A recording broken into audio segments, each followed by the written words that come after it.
इसके बाद इनका सवाल है इन्हीं का दूसरा, मुफ्ती साहब मैंने आपसे एक सवाल किया था कि जेब में मोबाइल रखकर नमाज़ पढ़ सकते हैं। मैंने नज़म के बारे में नहीं पूछा था, नमाज के बारे में, क्या मोबाइल के साथ नमाज हो जाएगी? देखिए इसमें मेरी गलती नहीं है, मैं आपसे माजरत चाहता हूँ। फिर असल में ऐसा है, मुझे उस कमेंट में NAMAZ नमाज के बजाय NAZAM नज़म ही लिखा हुआ दिखाई दिया, तो मैंने जवाब दे दिया। हो सकता है मेरी नज़रों की गलती हो, बाकी आप कमेंट चेक करें कि उसमें नज़म लिखा है या नमाज लिखा, फिर मुझे बताइएगा ज़रूर।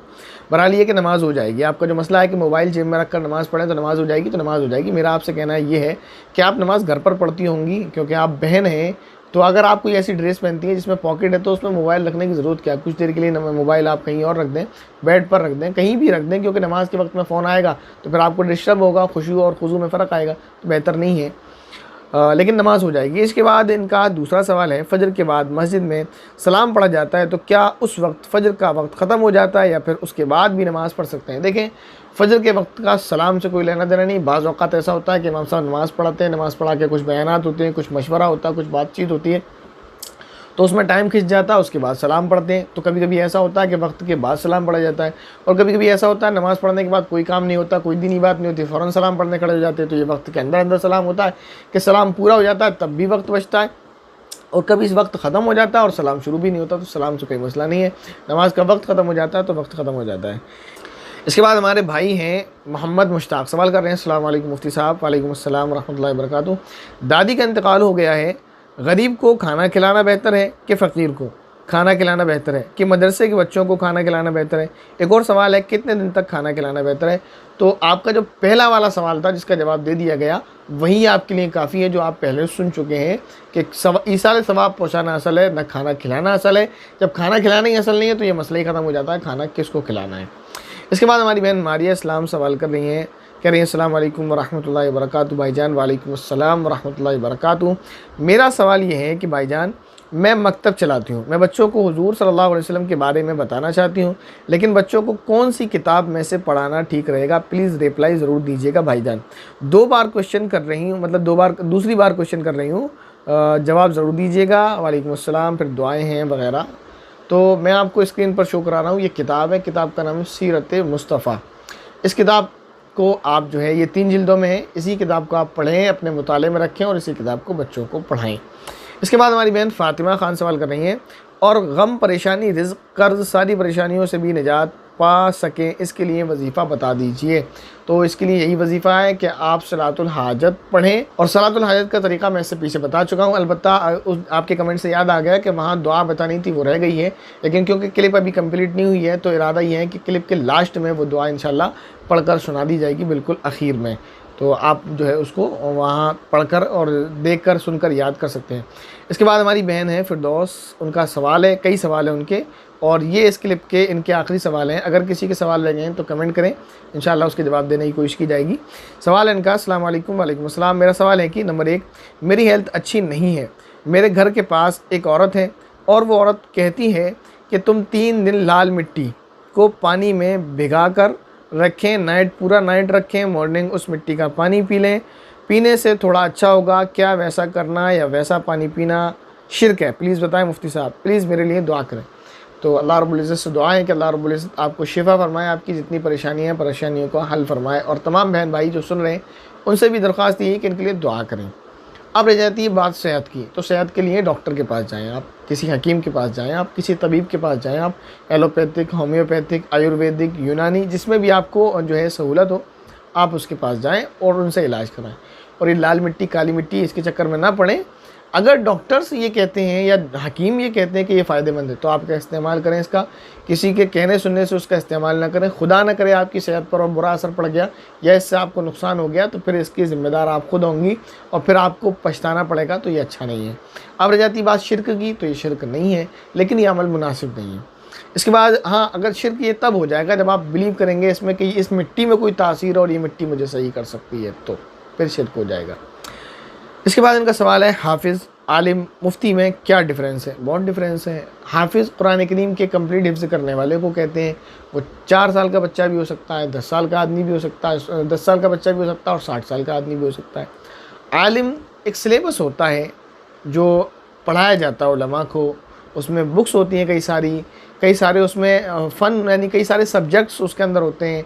इल्म सर्फ़ है, इल्म नहव है, इल्म कलाम है, इल्म अदब है, इल्म मंतिक़ व फ़लसफ़ा है, इल्म हदीस है, इल्म तफ़सीर है, उसूल हदीस, उसूल फ़िक़्ह, उसूल तफ़सीर, बहुत सारे फ़न उलमा को पढ़ाए जाते हैं, जिसके लिए सिलेबस जो होता है 8 साल का तैयार किया जाता है। 8 साल में एक शख्स मेहनत करके एक तालिब इल्म आलिम बनता है।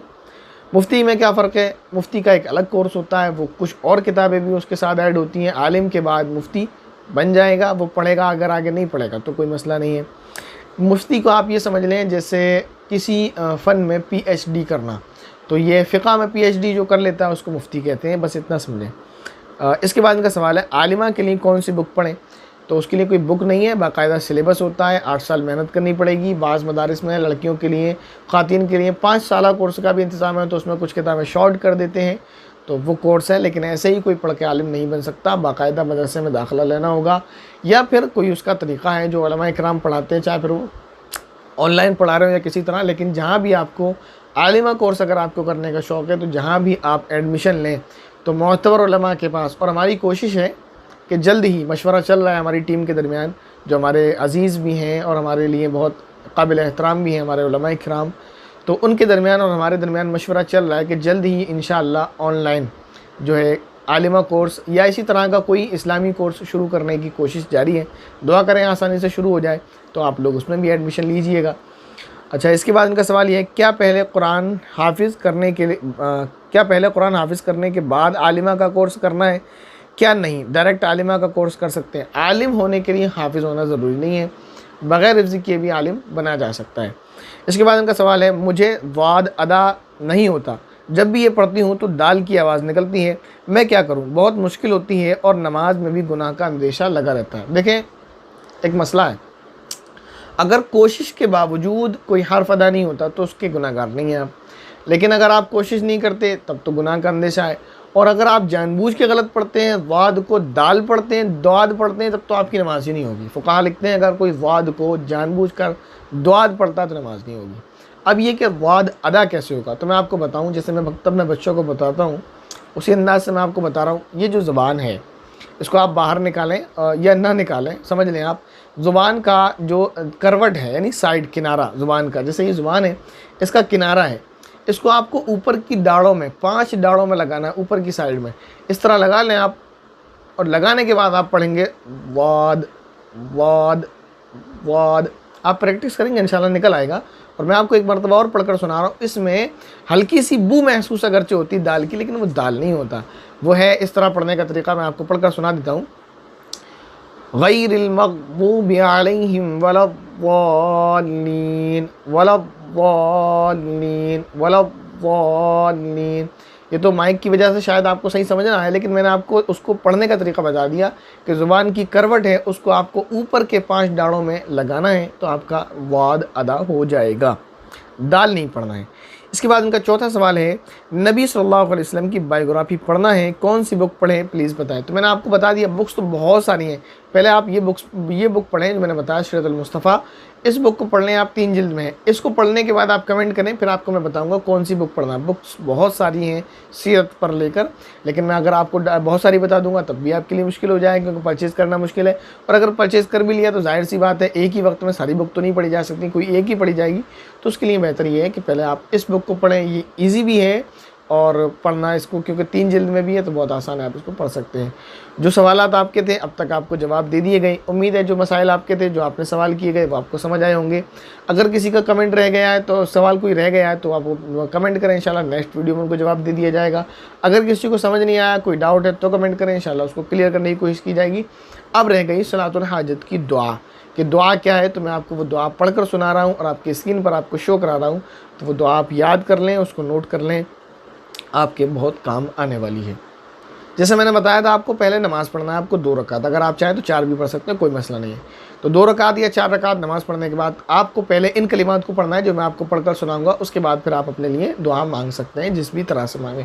वो कलिमात ये हैं, ला इलाहा इल्लल्लाहुल हलीमुल करीम, सुब्हानल्लाहि रब्बिल अर्शिल अज़ीम, अल्हम्दुलिल्लाहि रब्बिल आलमीन, अस्अलुका मूजिबाति रहमतिक व अज़ाइम मग़फ़िरतिक वल इस्मत मिन कुल्लि ज़ंब वल गनीमत मिन कुल्लि बिर्र वस्सलामत मिन कुल्लि इस्म ला तदअली ज़ंबन इल्ला गफ़रतह वला हम्मन इल्ला फ़र्रजतह वला हाजतन हिय लक रिज़न इल्ला क़ज़यतहा या अरहमर राहिमीन। ये दुआ आपको पढ़ लेना है, याद कर लें, आपको नोट कर लें आप इसको किसी डायरी में, इंशाअल्लाह आपकी ये दुआ बहुत काम आने वाली है। अस्सलामु अलैकुम वरहमतुल्लाहि वबरकातुहू।